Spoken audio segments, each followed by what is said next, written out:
Por que alguém decide ser advogado? Que inspiração, que valores mobilizam alguém para exercer a advocacia? Nós vamos conversar aqui com o Fábio Matei, um dos sócios da COP, que vai nos dizer por que, quando era guri ainda, se interessava pelo direito. Era isso mesmo, Fábio?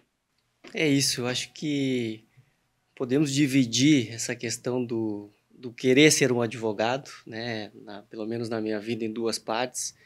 E ela inicia em um processo familiar, onde eu me deparo com uma decisão, hoje entender o que é o Supremo Tribunal Federal, de um processo de aposentadoria do meu pai, né, que teve que buscar o seu direito até o Supremo. Então, naquela oportunidade, eu li a decisão, passei a me apaixonar pelo direito, e naquele momento eu comecei, ainda na adolescência, a ler algumas decisões judiciais. E a vida vai nos levando de um lado para o outro, né? Acabo na fase escolar a ter uma cadeira, uma matéria chamada Direito, né? Onde eu então começo a ter a introdução a isso. E aí aquela coisa toda vai até a faculdade e o entrar na faculdade é uma coisa brilhante, né? A faculdade de Direito, ela te encanta, ela te apaixona antes mesmo de você entrar nela. Se você se depara com todas aquelas leis, com aqueles livros, e isso vai se fascinando. Até chegar à fase de querer ser um advogado, é um segundo momento, onde você se apaixona por determinada matéria, por determinado conteúdo, e aí no estágio você tem um contato com as pessoas, e aí você decide, né? Você pensa, você vê que você pode mudar a vida das pessoas, que o direito faz parte da vida, da nossa vida de sociedade, mas que a advocacia ela pode fazer essa transformação. Então foi aí que começou essa caminhada da advocacia, o primeiro contato com uma decisão familiar e logo em seguida vislumbrar a possibilidade de fazer algumas mudanças na vida das pessoas. Essa decisão foi boa para o teu pai? Foi boa, foi favorável. Ela era um histórico de um processo de aposentadoria. Hoje eu entendo isso, né? Naquela oportunidade, na primeira vez em que eu ali não entendia muito, né? Mas foi favorável a ele, embora hoje a dificuldade de se ter um processo de chegar na Suprema Corte, né? Hoje eu compreendo isso, mas naquele momento ela me chamou a atenção e foi favorável. O direito tem esse compromisso de mudar a vida das pessoas? Tem. Eu acho que nós vivemos num estado democrático de direito, né? Ora, isso se balança para um lado, ora para o outro. O direito tem a capacidade de centrar isso, né? De buscar algo, de transformar a sociedade. A advocacia tem essa capacidade de mudar a vida das pessoas. Nós, especialmente aqui, trabalhamos com direito social, temos contato direto com as pessoas que buscam os seus direitos, né? O direito, é sempre bom lembrar que um processo judicial ele nasce de um direito que foi violado. E aí você tem todo um longo caminho a percorrer de processos, de ritos e procedimentos, até aquele direito ser restabelecido.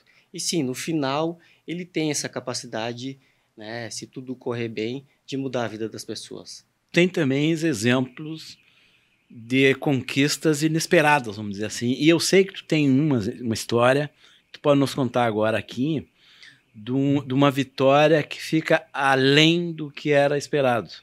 Vamos contar essa história? Vamos sim. Esse processo de transformação social que a gente fala da advocacia e do direito, né, ele tem o poder, sim, de transformar a vida das pessoas. E tem um caso, a gente pode dizer sem receio, todos os casos são importantes. Alguns nós participamos mais ativamente, outros não, né? E o importante disso, e esses casos que acabam marcando, é quando a gente participa do início ao fim, e isso transforma uma vida, né? Nós tivemos um caso, eu tive um caso aqui, de um processo de um cliente, onde ele se assemelhava muito a uma relação de vida minha, né? Era um pai com uma reclamação trabalhista que buscava o seu direito, que havia sido sonegado, e tinha que todo o trâmite processual, e ele estava agoniado, como é natural de ser, nervoso, porque ele tinha a história da faculdade dos filhos, né, o estudo dos seus filhos para subsidiar. E E essa demanda ela veio ser muito aquém do que era esperado. Isso transformou a vida deles, transformou a vida dessa família, que inclusive passava por uma situação de saúde naquele momento, e ela chega a expirar um atendimento que eu faço até aqui, e esse pai me liga e diz, olha, esse processo inspirou um dos meus filhos a fazer a faculdade de Direito. Né? Isso é emocionante, isso mexe com a gente. Né? Um processo onde nós trabalhamos, restabelecemos um direito para o cliente e esperamos uma vida. Né? Isso é muito importante. O que tu gosta de fazer como advogado? Elaborar uma petição, um processo, contribuir para a construção, né, de uma argumentação, fazer uma defesa oral, qual é a atividade da advocacia que mais te emociona, vamos dizer assim? Tem acho que um equilíbrio aqui, eu poderia dizer que duas, né? Essa parte da escrita, da elaboração, do pensamento, né, do processo, e principalmente uma ideia de como construir o processo. Isso me motiva muito, mas motiva também e me deixa muito feliz ao representá-la lá na frente, né? Em uma sustentação oral, uma defesa oral perante os tribunais. Isso me cativa bastante. E a tua convivência com o pessoal que está há mais tempo dentro da COP, como é que você dá? Eu vejo, assim, ela passa muito. Eu ingressei no escritório como estagiário. Em que idade? 2008, cerca dos 20 e poucos anos de idade. Agora tu está com... Hoje eu estou com 41.